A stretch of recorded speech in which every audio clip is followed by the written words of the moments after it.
त्वा गणपतिगुं हवामहे कविं कवीनामुपमश्रवस्तमम् ज्येष्ठराजं ब्रह्मणस्पत नः शृण्वन्नोतिभिः सेदसादनम् ॐ श्रीमहागणाधिपतये नमः। ॐ श्री सरस्वत्यै नमः। ॐ श्री वेदपुरुषाय नमः। ॐ श्री गुरुभ्यो नमः। हरिः ॐ। ॐ नमो भगवते रुद्राय। ॐ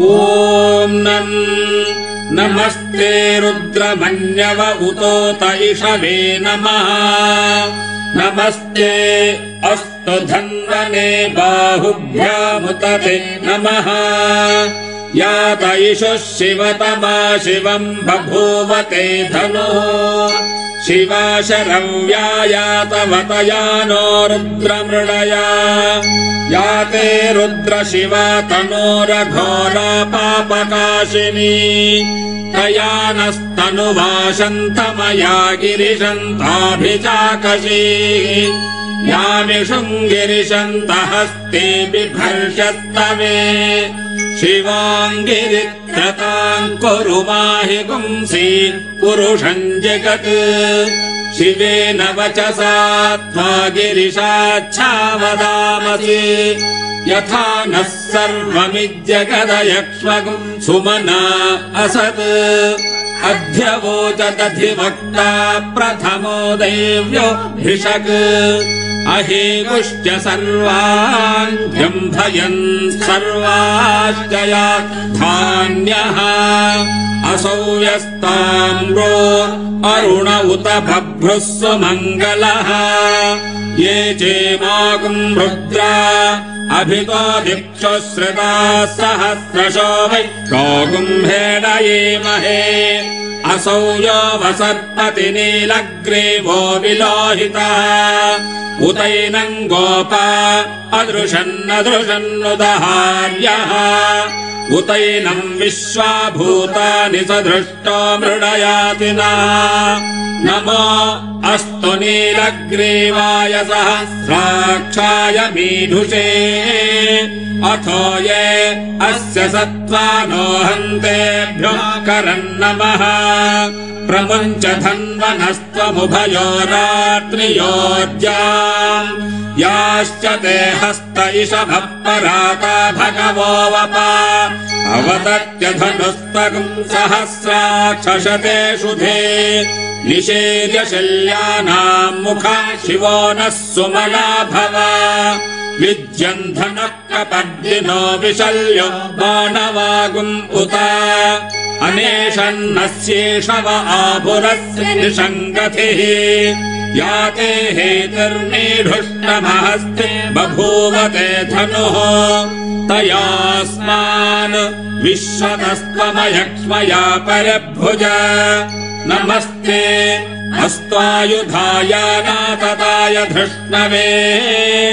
उभाभ्यामुतते नमो बाहुभ्याम् तव धन्वने। परिते धन्वनो हेतिरस्मान् वृणक्तु विश्वतः। अथो य इषुधिस्तवारे अस्मन्निधेहितम्। शम्भवे नमः। नमस्ते अस्तु भगवन् विश्वेश्वराय महादेवाय त्र्यम्बकाय त्रिपुरान्तकाय त्रिराग्निकालाय कालाग्निरुद्राय नीलकण्ठाय मृत्युञ्जयाय सर्वेश्वराय सदाशिवाय श्रीमन्महादेवाय नमः। नमो हिरण्यबाहवे सेनान्ये दिशाम् च पतये। नमो नमो वृक्षेभ्यो हरिकेशेभ्यः पशूनाम् पतये। नमो नमः सस्पिञ्जराय त्रिशीमते पथीनाम् पतये। नमो नमो भृशाय विव्याधिने नानाम् पतये नमो नमो हरिकेशायोपवीतिने पुष्टानां पतये नमो नमो भवस्य हेत्यै जगतां पतये नमो नमो रुद्राय भाविने क्षेत्राणां पतये नमो नमः सूताय हन्त्याय वनानां पतये नमो नमो रोहिताय स्थपतये वृक्षाणां पतये नमो नमो मन्त्रिणे वाणिजाय कक्षाणां पतये नमो नमो भुवन्तये वारिवस्तुताय औषधीनां पतये नमो नमः उच्चैर्घोषाय क्रन्दयते पत्नीनां पतये नमो नमः कृत्स्नवीताय धावते सत्त्वनां पतये नमः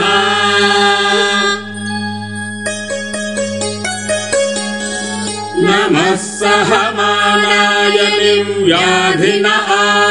व्याधिनीनां पतये नमो नमः ककुभाय निषङ्गिणे स्तेनानां पतये नमो नमो निषङ्गिण इषुधिमते तस्कराणां पतये नमो नमो वञ्चते परिवञ्चते स्थायूनां पतये नमो नमो निचेरवे परिचरायारण्यानां पतये नमो नमः सृकारिभ्यो जिघापुंसद्भ्यो मुष्णतां पतये नमो नमो सिमद्भ्यो नक्तञ्चरद्भ्यः प्रकुन्तानां पतये नमो नमः उष्णीषिणे गिरिचराय कुलुञ्चानां पतये नमो नमः इषुमद्भ्यो धन्वाविभ्यश्च वो नमो नमः आतन्वानेभ्यः प्रतिदधानेभ्यश्च वो नमो नमः आयच्छद्भ्यो विसृजद्भ्यश्च वो नमो नमोऽस्यद्भ्यो विद्यद्भ्यश्च वो नमो नमः आसीनेभ्यश्च यानेभ्यश्च वो नमो नमः स्वपद्भ्यो जाग्रद्भ्यश्च वो नमो नमः तिष्ठद्भ्यो धावद्भ्यश्च वो नमो नमः सभाभ्यः सभापतिभ्यश्च वो नमो नमो अश्वेभ्यो स्वपतिभ्यश्च वो नमः नमः व्याधिनीभ्यो विविध्यन्तेभ्यश्च वो नमो नमः उगणाभ्यस्त्रगुंहतेभ्यश्च वो नमो नमो गृत्सेभ्यो गृत्सपतिभ्यश्च वो नमो नमो व्रातेभ्यो व्रातपतिभ्यश्च वो नमो नमो गणेभ्यो गणपतिभ्यश्च वो नमो नमो विरूपेभ्यो विश्वरूपेभ्यश्च वो नमो नमो महद्भ्यः क्षुल्लकेभ्यश्च वो नमो नमो रथिभ्यो रथेभ्यश्च वो नमो नमो रथेभ्यो रथपतिभ्यश्च वो नमो नमः सेनाभ्यश्च वो नमो नमः क्षत्रभ्यः सङ्ग्रहीतृभ्यश्च वो नमो नमस्तक्षभ्यो रथकारेभ्यश्च वो नमो नमः कुलालेभ्यः कर्मारेभ्यश्च वो नमो नमः पुञ्जिष्टेभ्यो निषादेभ्यश्च वो नमो नमः इषुकृद्भ्यो धन्वकृद्भ्यश्च वो नमो नमो मृगयुभ्यश्च वो नमो नमः स्वभ्यश्च पतिभ्यश्च वो नमः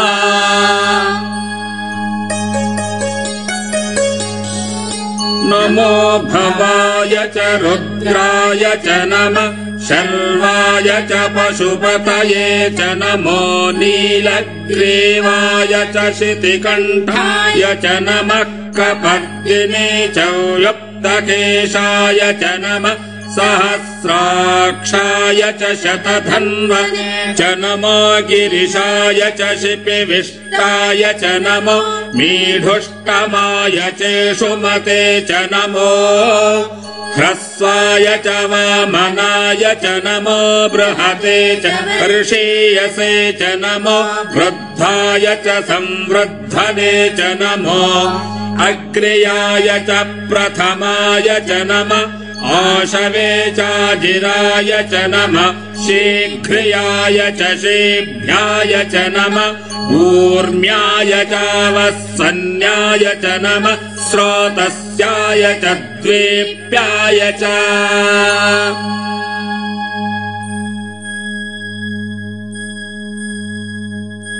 नमो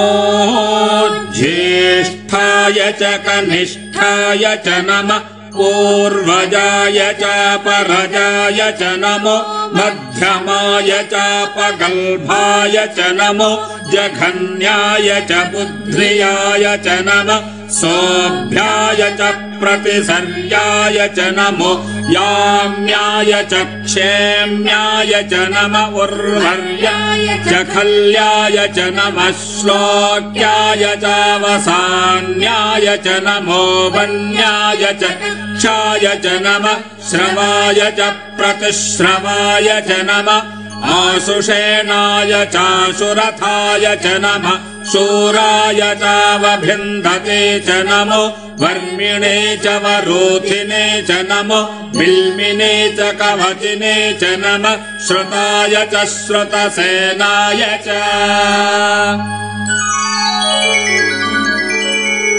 नमो दुन्दुभ्याय चाहनन्याय च नमो धृष्णवे च प्रमृषाय च नमो दूताय च प्रहिताय च नमो निषङ्गिणे चेषुधिमते च नमः स्तीक्षेषवे च युधिने च नमः स्वायुधाय सुधन्वने च नमः श्रुत्याय च पथ्याय च नमः काट्याय च नीप्याय च नमः सूर्याय च सरस्याय च नमो नाद्याय च वैशन्ताय च नमः कोप्याय च वट्याय च नमो वर्षाय च वर्ष्याय च नमो मेघ्याय च विद्युत्याय च नमः ईध्र्याय च तप्याय च नमो वात्याय च रेश्म्याय च नमो वास्तव्याय च वास्तुपाय च हर हर हर नमः सोमाय च रुद्राय च नमः ताम्राय चारुणाय च नमः शङ्गाय च पशुपतये च नमः उग्राय च भीमाय च नमो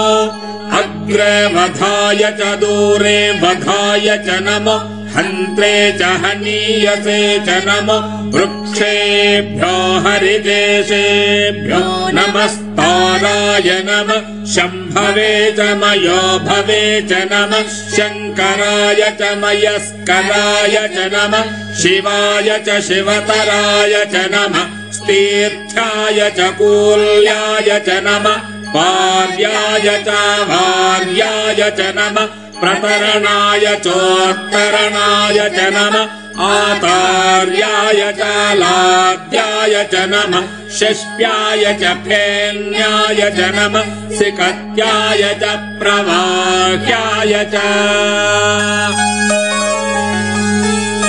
मयिरिन्याय च प्रपथ्याय च नमः यगुंशिलाय च क्षयणाय च नमः कपर्दिने च पुलस्तये च नमो गोष्ठ्याय च गृह्याय च नमः स्तल्प्याय च गेह्याय च नमः काट्याय च गह्वरेष्ठाय च नमो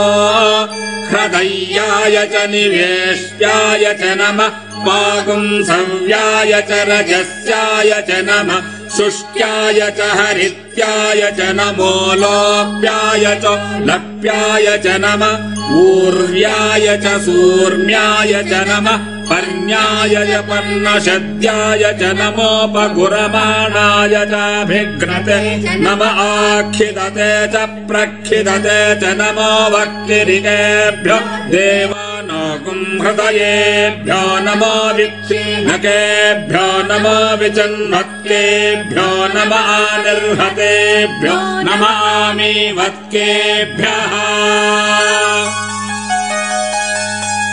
रुद्रापे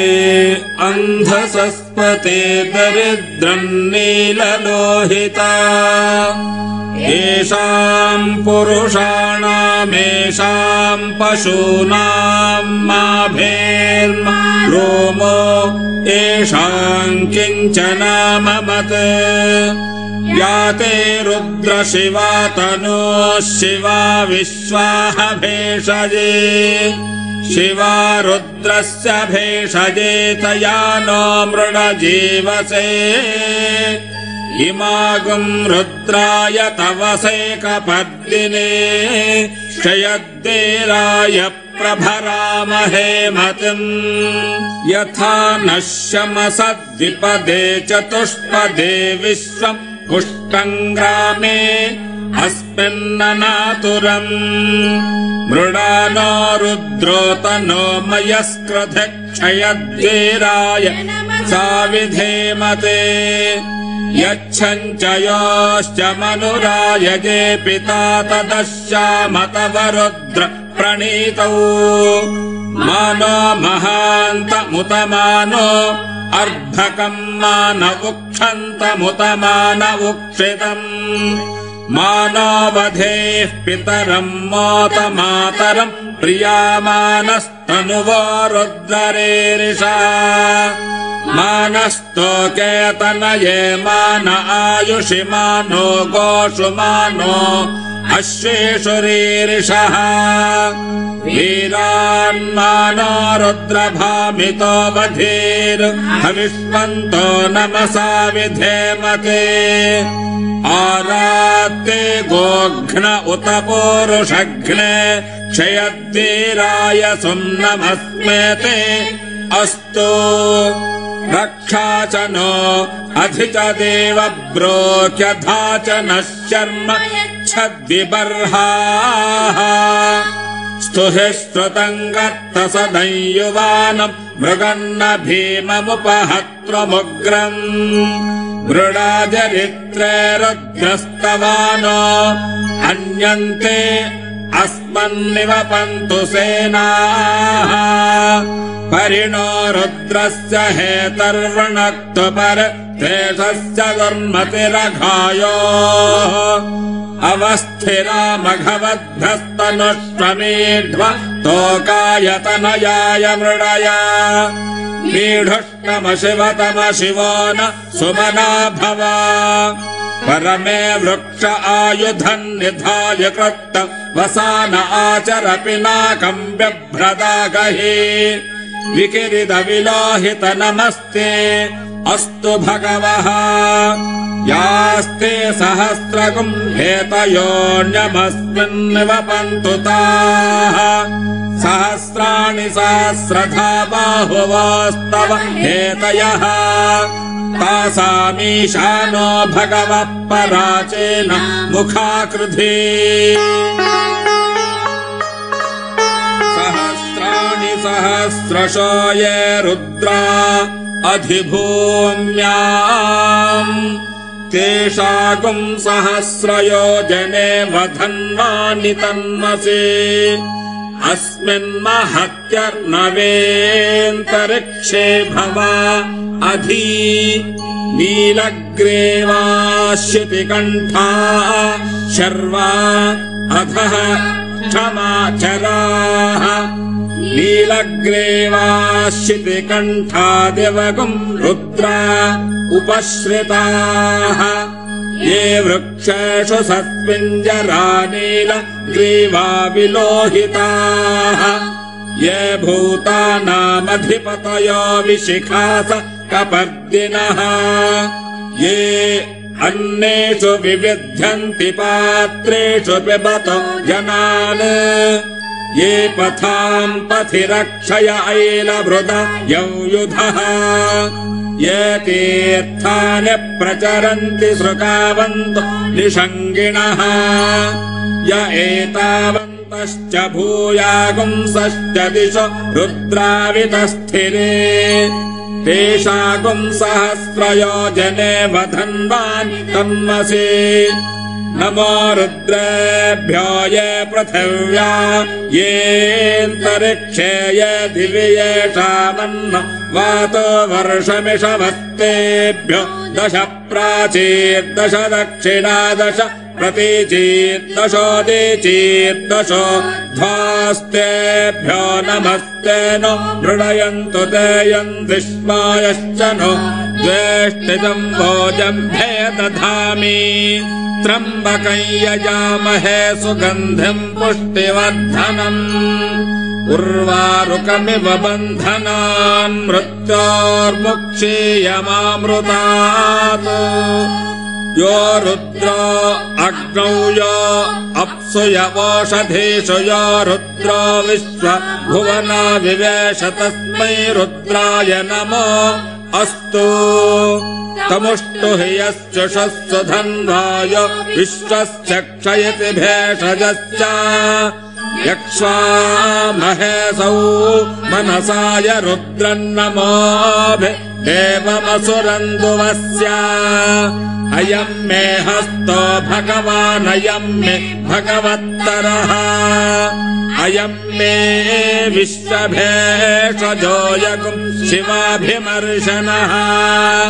एते सहस्रमयुतम् पाशावृत्यो मर्त्याय हन्तवे तान् यज्ञस्य मायया सर्व नवयजामहे मृत्यवे स्वाहा मृत्यवे स्वाहा ॐ नमो भगवते रुद्राय विष्णवे मृत्युर्मे पाहि प्राणानाम् ग्रन्थिरसि रुद्रोम विशान्तकः तेनान्नेनाप्यायस्व नमो रुद्राय विष्णवे मृत्युर्मे पाहि मम मृत्युर्नश्यत्वायुर्वर्धताम् यजमानस्य मृत्युर्नश्यत्वायुर्वर्धताम् सदा शिवो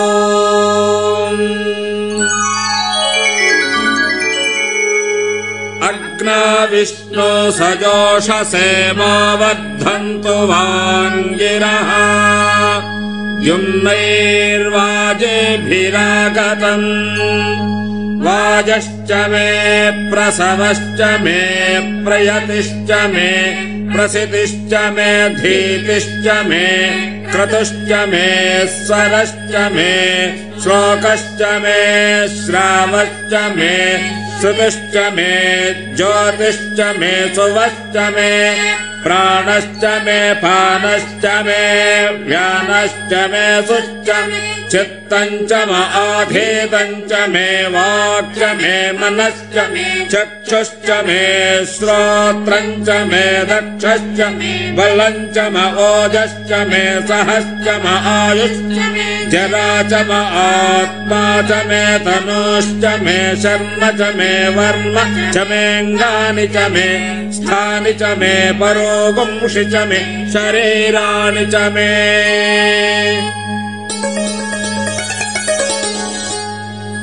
ज्येष्ठम् च आधिपत्यम् च मे मन्युश्च मे भामश्च मे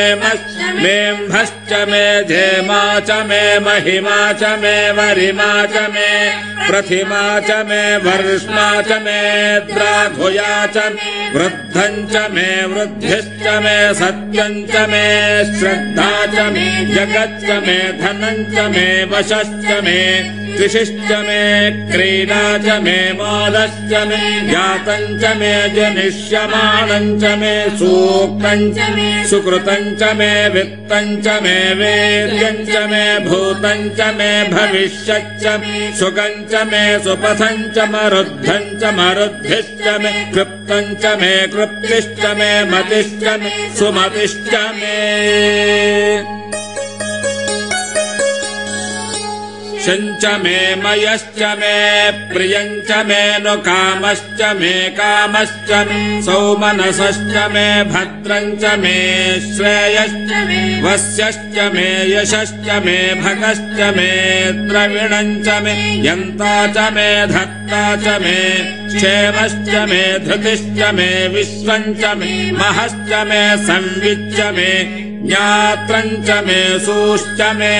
प्रसूश्च मे सेरञ्च मे लयश्च मरुतञ्च मे मृतञ्च मे यक्ष्मञ्च मे नामयच्च मे जीवातुश्च मे दीर्घायुक्तञ्च मे न मित्रञ्च मे भयञ्च मे सुगञ्च मे शयनञ्च मे सूषा च मे सुदिनञ्च मे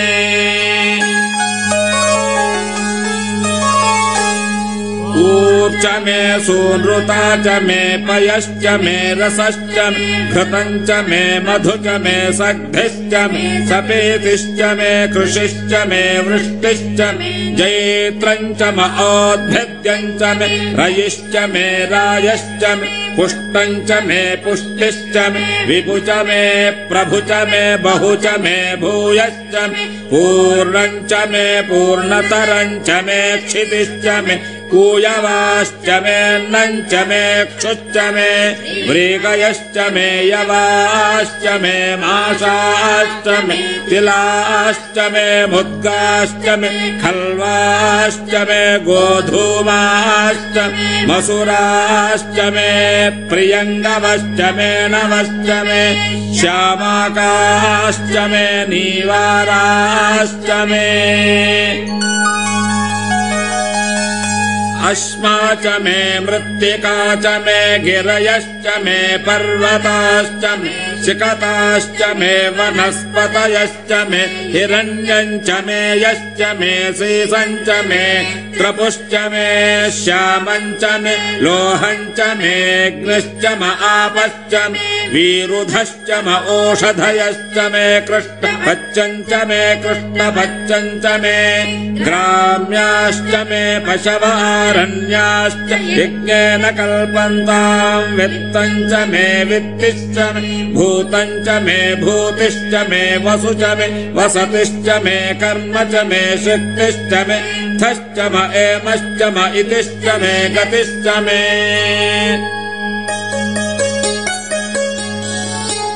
अग्निश्च म इन्द्रश्च मे सोमश्च म इन्द्रश्च मे सविता च म इन्द्रश्च मे सरस्वती च म इन्द्रश्च मे पूषा च म इन्द्रश्च मे बृहस्पतिश्च म इन्द्रश्च मे मित्रश्च म इन्द्रश्च मे वरुणश्च म इन्द्रश्च मे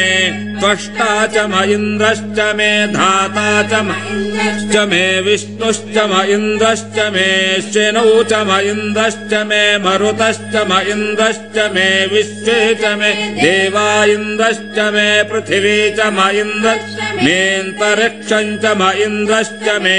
द्योश्च म इन्द्रश्च मे दिशश्च म इन्द्रश्च मे मूर्धा च म इन्द्रश्च मे प्रजापतिश्च म इन्द्रश्च मे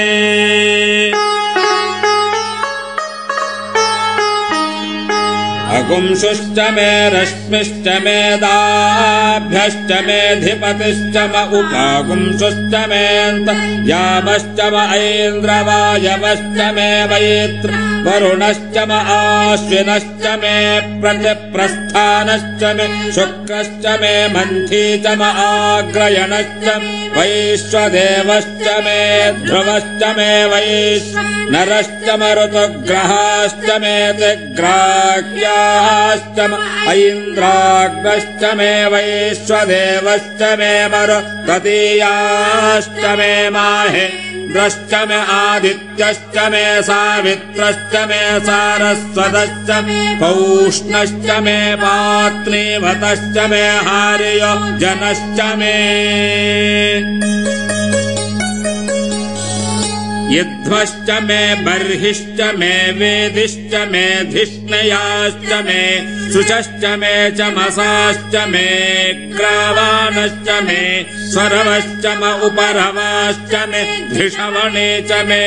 द्रोणकलशश्च मे वायव्यानि च मे पूतभृच्च म आधवनीयश्च म आग्नीध्वञ्च मे हविर्धानञ्च मे गृहाश्च मे सदश्च मे पुरोडाशाश्च मे पचताश्च मे वभृतश्च मे स्वगकारश्च मे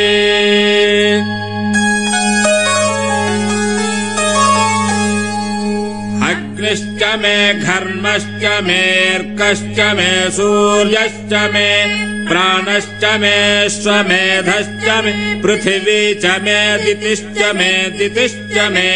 द्योश्च मे शक्वरेरङ्गुलयो दिशश्च मे यज्ञेन कल्पन्तामृक्च मे साम च मे स्तोमश्च मे यजुश्च मे दीक्षा च मे तपश्च मरुतुश्च मे व्रतम् च मे होरात्रयो वृष्ट्या बृहद्रथन्तरे च मे यज्ञेन कल्पेताम् गर्भाश्च मे वत्साश्च मे त्र्यविश्च मे त्र्यवी च मे दित्यवाच्च मे दित्यौही च मे पञ्चाविश्च मे पञ्चावी च मे त्रिवत्सश्च मे त्रिवत्सा च मे तुर्यवाच्च मे तुर्यौही च मे पष्ठवाच्च मे पष्ठौही च उक्षा च मे वशा च मर्षभश्च मे वेहश्च मे नड्वाञ्च मे धेनुश्च आयुर्यज्ञेन कल्पताम् प्राणो यज्ञेन कल्पतामपानो यज्ञेन कल्पताम् व्यानो यज्ञेन कल्पता चक्षुर्यज्ञेन कल्पता गुश्रोत्र यज्ञेन कल्पताम् मनो यज्ञेन कल्पता वाग्यज्ञेन कल्पतामात्मा यज्ञेन कल्पताम् यज्ञो यज्ञेन कल्पताम् एका च मे तिस्रश्च मे पञ्च च मे सप्त च मे नव च म एकादश च मे त्रयोदश च मे पञ्चदश च मे सप्तदश च मे नवदश च म एकविंशतिश्च मे त्रयोविंशतिश्च मे पञ्चविंशतिश्च मे सप्तविंशतिश्च मे नवविंशतिश्च म एकत्रिंशच्च मे त्रयस्त्रिंशच्च मे चतस्रश्च मे अष्टौ च मे द्वादश च मे षोडश च मे विंशतिश्च मे चतुर्विंशतिश्च मेष्टाविंशतिश्च मे द्वात्रिंशच्च मे षट्त्रिंशच्च मे चत्वारिंशच्च मे चतुश्चत्वारिंशच्च मे अष्टाचत्वारिंशच्च मे वाजश्च प्रसवश्च तिजश्च क्रतुश्च सुवश्च मूर्धा चव्यश्च्रियश्चान्त्यायनश्चान्त्यश्च भुवनश्च भुवनश्चाधिपतिश्च इडादेवहोर्मनुर्यज्ञनेर्बृहस्पतिरुक्थ मतानि शकुंसषद्विश्वे देवा सूक्तवाचः पृथिवीमात मामाहि गुंसेर्मधुमनुष्ये मधुजनिष्ये मधुवक्ष्यामि मधुवदिष्यामि मधुमतीं देवेभ्यो वाचमुद्यासगुं शुश्रूषेण्यां मनुष्येभ्यस्तम् मा देवा अवन्तु शोभायै पितर्नुमदन्तु ॐ शान्तिः शान्तिः शान्तिः।